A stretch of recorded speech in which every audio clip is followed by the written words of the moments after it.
आप लोग सोचे हैं कि पूरे ब्रह्मांड, पूरे जगत, पूरे सौरमंडल, आकाश गंगा का मालिक कौन है? नहीं पता है। नमस्कार, राधे राधे। आप सभी का फिर से हार्दिक अभिनंदन और स्वागत है आपके इस अपने YouTube channel HR studio college पर। तो आज हम बात करने वाले हैं कि पूरे ब्रह्मांड, पूरे सौरमंडल, पूरे जगत का मालिक कौन है।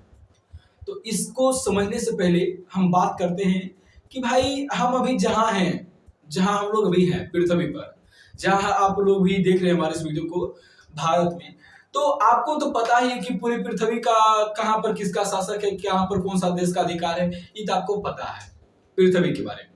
धीरे धीरे करके हम वहां तक भी पहुंचेंगे, लेकिन आप पहले नीचे की ओर से शुरुआत करिए ताकि ऊपर समझने में आपको आसानी हो।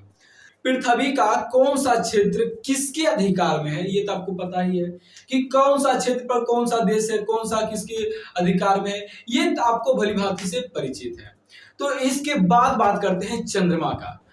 आप लोग कभी सोचे हैं कि चंद्रमा पर अधिकार किसका है? नहीं सोचे हैं। जरा इसको समझिएगा। एक बार की बात है, डेनिस हॉप, कौन? डेनिस हॉप नामक एक व्यक्ति था। डेनिस हॉप नामक एक व्यक्ति था। डेनिस हॉप नामक एक व्यक्ति था। ये बकलोल घर से बाहर निकल के एकदम छत की ओर ऐसे ही आ रहा था, आकाश की ओर, ऐसे ऐसे देख रहा था, कुछ सोच रहा होगा। तो इसके दिमाग में अचानक एक बात आया कि भाई पूरे पृथ्वी पर तो किसी न किसी का अधिकार है। आज यहाँ पर इस देश का अधिकार है, वहां पर उस देश का अधिकार, लेकिन इसका नजर चल गया रात्रि को चंद्रमा के ऊपर। ये सोचा कि भाई सबका तो कोई न कोई अधिकार है पृथ्वी पर, लेकिन ये मून पर किसका अधिकार है? मून पर किसका अधिकार है? तो डेनिस हॉप को लगा कि चंद्रमा को अभी तक किसी ने अपना नहीं बनाया है, तो हम जाते हैं चंद्रमा को अपना बना लेते हैं। तब इसने क्या किया कि यूएन को, यानी संयुक्त राष्ट्र को एक मैसेज भेजा। उस मैसेज में इसने कहा कि महोदय, ये चंद्रमा हमारा है, इस पर अधिकार हमारा है। अभी तक किसी ने यह नहीं बोला कि चंद्रमा हमारा है, इसलिए मैं ये आपको मैसेज भेजता हूं कि ये पूरे चंद्रमा हमारा है, इस पर अधिकार हमारा है। तो डेनिस हॉप ने किसको भेजा? यूएन को मैसेज भेजा। तो यूएन ने इसको कोई रिप्लाई नहीं दिया, कोई मैसेज नहीं किया। अब इसको लगा कि यूएन तो हमको कुछ बोलवे नहीं किया, कुछ नहीं बोला, इसका मतलब कि वह हमारा ही है। बस उस दिन से डेनिस हॉप ने उस दिन से मानने लगा कि ये जो पूरा चंद्रमा है, पूरा मून है, ये हमारा है।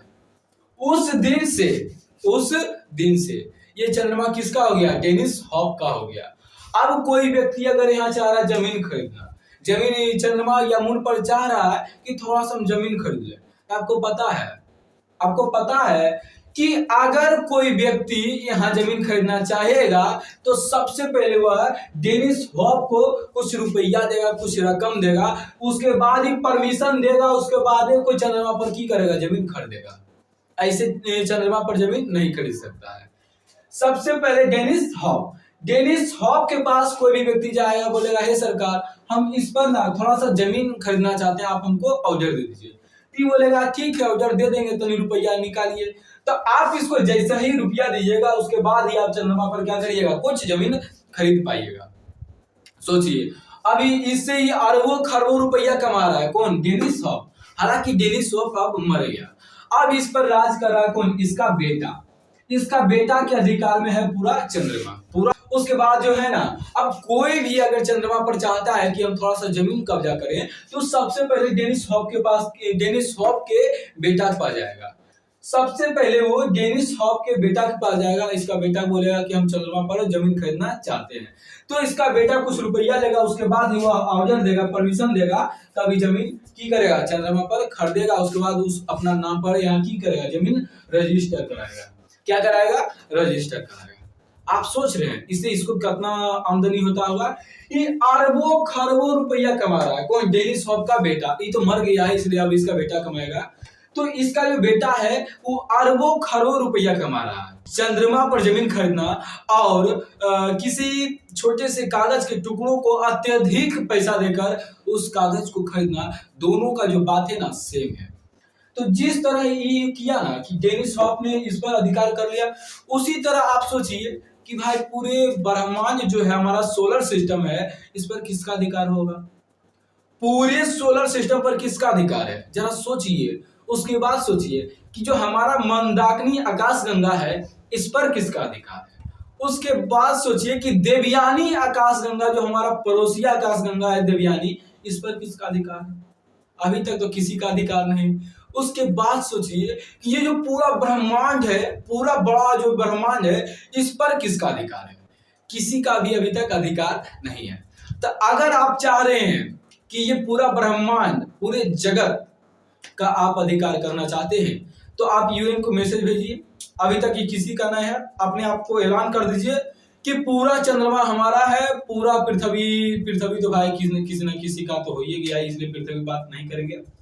हम करते हैं पूरे आकाशगंगा, पूरे मंदाकिनी आकाशगंगा हमारा है, पूरे देवयानी आकाशगंगा हमारा है। सूर्य के सबसे निकट वाला जो सूर्य है प्रोक्सिमा सेंचुरी, पूरा प्रोक्सिमा सेंचुरी हमारा है, पूरा सोलर सिस्टम हमारा है। अरे भाई सोचो, ऐसा होने वाला नहीं है, लेकिन अपने आप को आप मान सकते हैं कि ये जो पूरा अखंड ब्रह्मांड है ये आपका है।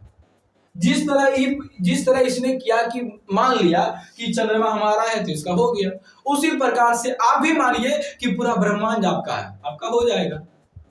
उसी तरह से हम भी आज मान लेते हैं, आज हम ये ऐलान करते हैं कि ये पूरे आकाशगंगा, मंदाकिनी आकाशगंगा हो या देवयानी आकाशगंगा हो या प्रॉक्सिमा सेंचुरी, जो कि दूसरा सबसे निकट वाला सूर्य है, वो सब का सब क्या है? हमारा है, इस पर अधिकार हमारा है।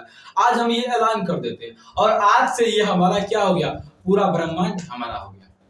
लेकिन भाई ऐसा कुछ भी नहीं है, ये सिर्फ और सिर्फ बता रहे हैं कि किस तरह डेनिस शॉप ने इस पर क्या किया, अपना मान लिया। उसके बाद डेनिस शॉप इससे बहुत सारा रुपया कमा रहा है। उसी तरह हम भी मान लेते हैं कि सब कुछ हमारा ही है। अरे मानो तुम गंगा माँ हूं, ना मानो तो बहता पानी। तो उसी प्रकार से डेनिस शॉप ने जिस तरह माना कि पूरे चंद्रमा इसका है, उसके बाद इससे एक करोड़ों रुपया कमा रहा है, उसी तरह हम भी मान लेते हैं कि ये पूरे ब्रह्मांड, पूरे आकाशगंगा, पूरे सौरमंडल हमारा है। लेकिन ऐसा कुछ भी नहीं है। ये वीडियो आपको कैसा लगा जरूर कमेंट करके बताइएगा, क्योंकि हमको जब हमको पहली बार पता चला ना कि ये जो चंद्रमा है हमारा, जो चंद्रमा है जिसको चंदा मामा दूर के पुआ पकाए चूर के, ये जो हम लोग जानते हैं ना, इस पर किसी व्यक्ति का यहाँ अधिकार हो गया है। कोई भी इस पर जाने से पहले सबसे पहले टैक्स इसको देगा। किसको देगा? डेनिस हॉप को देगा। तो जैसे ही हमको पता चला जीता, हमको बहुत ही ज्यादा अथी हुआ कि भाई ये कैसे हो सकता है। लेकिन कैसे हो सकता है इसका मैटर नहीं करता, सच्चाई यही है। तो उसी तरह से सोचे कि जरा हम आप लोग को भी बता दें। तो आप लोग को ये वीडियो हमारा कैसा लगा, ज्यादा से ज्यादा कमेंट करके, ज्यादा से ज्यादा शेयर करके, लाइक करके हमें जरूर बताइएगा कि ये जो वीडियो है आपको कैसा लगा। आपको कैसा लगा जान के कि चंद्रमा पर किसी व्यक्ति का अधिकार है। अगर कोई व्यक्ति चंद्रमा पर जाना चाहता है तो सबसे पहले वह डेनिस हॉप को टैक्स देगा, डेनिस हॉप को रकम देगा, रुपया देगा। उसी के बाद यहाँ पर की करेगा? सर्च करेगा, यहाँ पर जाएगा। तो इसी के साथ इस क्लास को बंद करते हैं। पुनः मिलते हैं अगले वीडियो में किसी रोचक तथ्य के साथ, किसी रोचक कहानी के साथ। जय हिंद, जय भारत।